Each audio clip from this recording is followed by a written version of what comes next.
신바람 사연 아파트. 오늘의 사연 시작하겠습니다. 안녕하세요. 제멋대로인 신우와 그런 신우 말고는 안중에도 없는 시부모님 때문에 크게 고생할 뻔한 30대 여성이에요. 남편과는 대학 시절부터 알고 지내던 사이입니다. 언젠가 한번 남편이 술에 잔뜩 취해서 사귀자고 고백을 한 적이 있긴 하지만 술김에 하는 헛소리다 생각하고 귓등으로 흘려들었어요. 남편도 이후로 한동안 그 일에 대해서 말이 없었고요. 서로 어색해지고 뭐 그런 것도 없이 몇 년을 친구로서 편하게 지냈습니다. 그러다 20대 끝자락에 남편이 다시 한번 저에게 사귀자고 하더라고요. 그렇게 연인이 되었네요. 당시 남편이나 저나 사회생활을 막 시작했을 때라 사귄다는 말이 무색하리만큼 자주 만나기가 어려웠어요. 하지만 오랫동안 서로를 지켜봐왔기에 서로가 어떤 사람인지 잘 알고 있었거든요.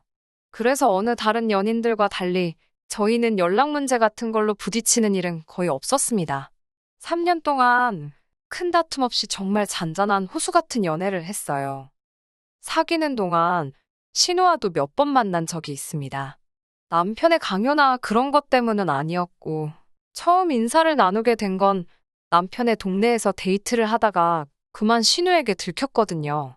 뭐, 꼭꼭 숨어 다니려던 건 아니니까 들켰다는 말도 그렇긴 한데, 남편의 붉어진 얼굴과 놀리는 듯한 신우의 눈빛이 잊혀지지가 않네요. 이후로 남편이 저를 신우에게 정식으로 소개시켰고, 시부모님도 만나 뵙게 되었지요. 사실 신우는 남편에 비하면 인물이 없어요. 물론 제가 콩깍지가 씌어서 그렇게 보이는지도 모릅니다. 아무튼 남편 말에 의하면 신우가 외모에 대한 컴플렉스도 있고 성격도 소극적이라 잘하면서 여러 가지로 애로사항이 많았답니다. 시부모님도 그런 신우의 상태를 알아서인지 불면 날아갈까 아니면 깨질까 아주 그냥 오냐오냐 죄다 받아주신다고요. 그 말을 하던 남편의 표정은 굉장히 못마땅한 눈치였네요. 사귄 지 3년 차가 되던 해 남편이 우리 결혼은 몇 월에 할 거냐는 말로 투박한 프로포즈를 해왔습니다. 저도 결혼을 하게 된다면 이 남자랑 하겠다고 쭉 생각해왔던 차였기에 가을이 어떠냐고 바로 대답을 했어요. 그리고 정말로 저희는 양가 어른들의 축복 속에서 그해 가을에 식을 올리고 부부의 연을 맺게 되었습니다. 결혼하고 첫 해는 신혼을 즐긴다는 핑계로 아이를 갖지 않았습니다. 하지만 그 다음 해부터는 아이를 갖기 위해 남편이나 저나 정말 노력을 많이 했어요. 먹는 것 하나도 조심해서 몸에 좋다는 걸로만 먹었고 운동도 규칙적으로 열심히 했지요. 서로에게 스트레스를 주지 않으려고 노력했고 정말로 의학에 힘을 빌리지 않는 선에서 할 수 있는 건 다 했습니다. 하지만 어쩐 일인지 결혼한 지 2년이 다 되어 가도록 임신이 되질 않더라고요. 조금씩 조바심이 들어서 출산 경험이 있는 지인들에게 조언을 구했는데 한 선배가 부끄럽게 생각하지 말고 병원에 가보라고 그러더라고요. 사실 병원 생각을 아예 안 해본 건 아닙니다. 하지만 병원에 갔다가 괜히 안 좋은 이야기라도 들으면 어쩌나 싶어 엄두가 안 났다고 할까요?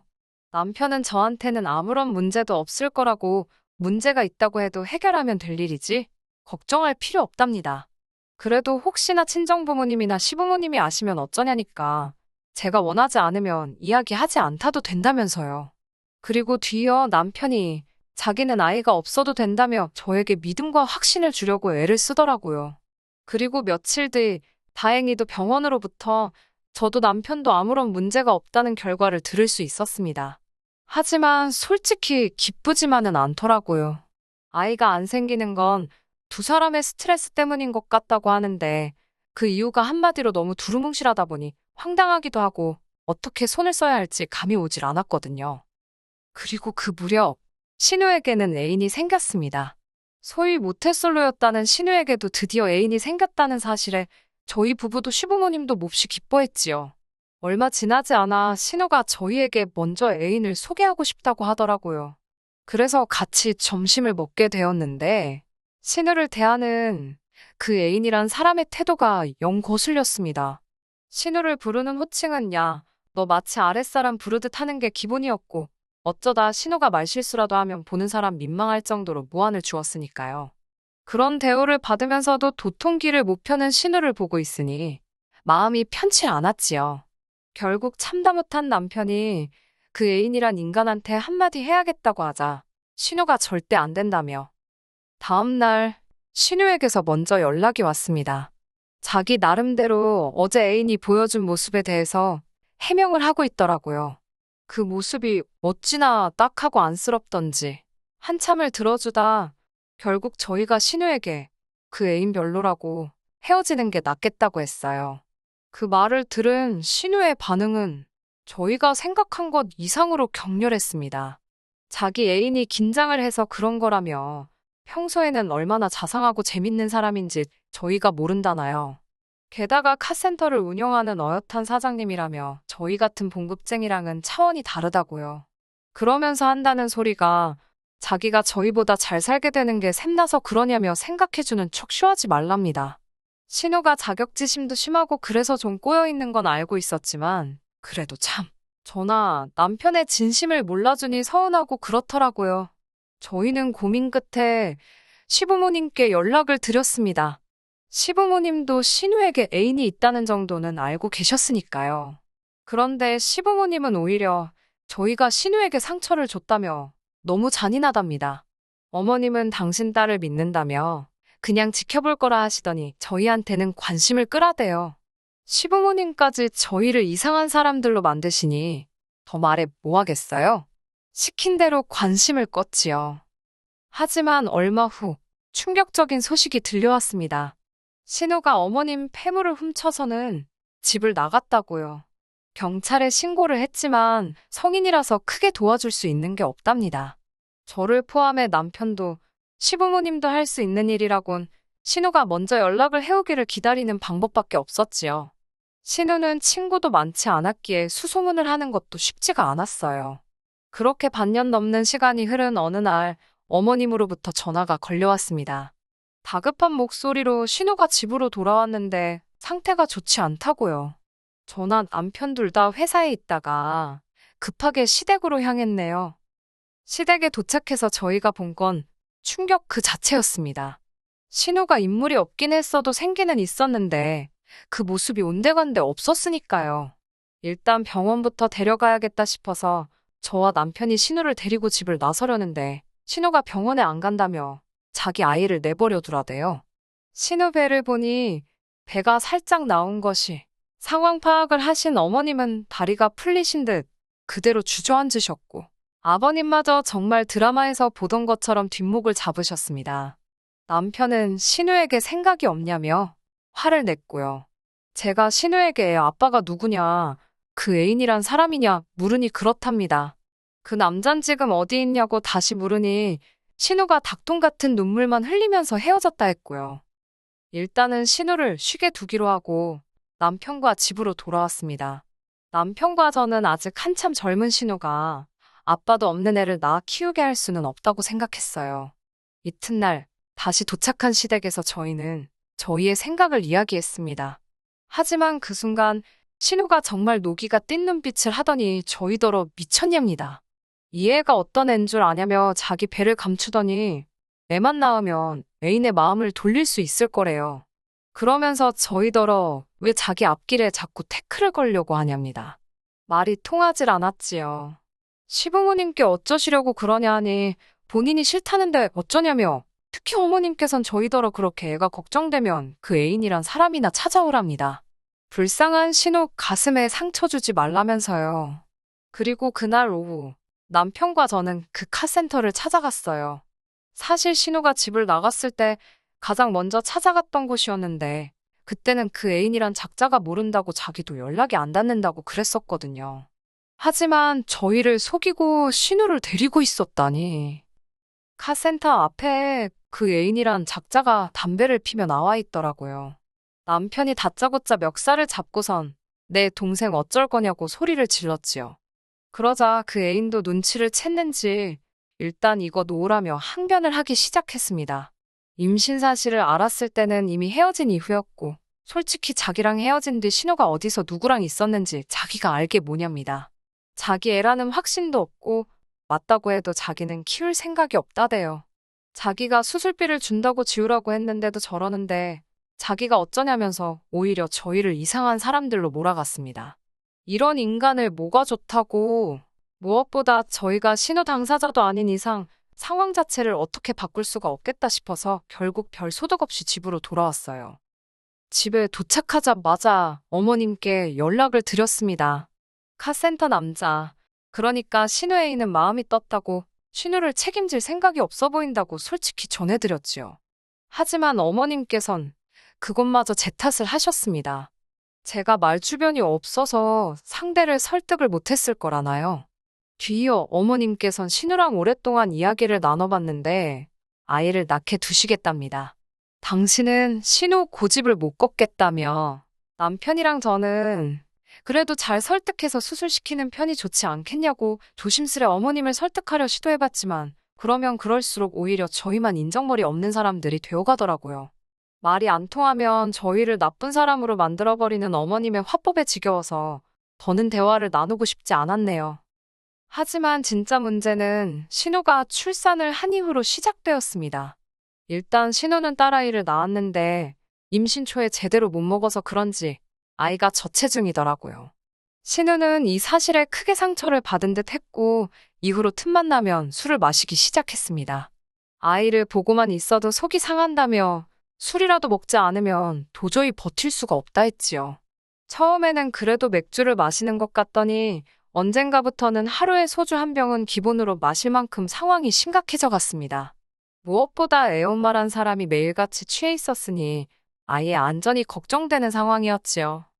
그리고 얼마 후 어머님 아버님께서 저와 남편을 시댁으로 부르셨습니다. 보통 평소에 아무 날도 아닌데 오라고 하시면 하실 말씀이 좋은 내용은 아닐 거란 걸 저나 남편 둘 다 알고 있었기에 가는 내내 마음이 편치 않았네요. 도착한 시댁에서 저희는 생각지도 못한 이야기를 듣게 되었습니다. 어머님께서 다짜고짜 양손으로 제 손을 꼭 잡으시더니 당신이 정말 부탁하고 싶은 게 있다며 꼭 들어달랍니다. 무조건 들어줘야 한다면서요. 뭔지 말씀부터 해보시라 하니 신우 이야기를 꺼내셨습니다. 그해 저희가 직장에 좀 더 가까운 곳으로 이사를 가려고 알아보던 중이었거든요. 어머님께선 당신이 부족한 금액은 메꿔줄 테니 신우랑 같이 살면 안 되겠냐 하셨습니다. 한마디로 신우는 저희가 맡고 신우 딸은 어머님이 키우시겠다는 소리셨지요. 저는 죄송하지만 싫다고 신우 지금 알코올 중독인데 어떻게 같이 사냐고 대답했습니다. 그러자 어머님께선 저더러 알코올 중독은 무슨 누가 알코올 중독이냐며 당신 귀한 딸한테 말 조심하랍니다. 제가 틀린 말 한 것도 아니고 이러다간 얼떨결에 신우 떠안게 생겼다 싶어서 막말로 어머님께 욕을 처먹더라도 한 대 맞게 되더라도 할 말은 해야겠다 싶더군요. 하루라도 술 없이는 못 버티는데 그게 알코올 중독이 아니면 뭐냐고 제가 따졌어요.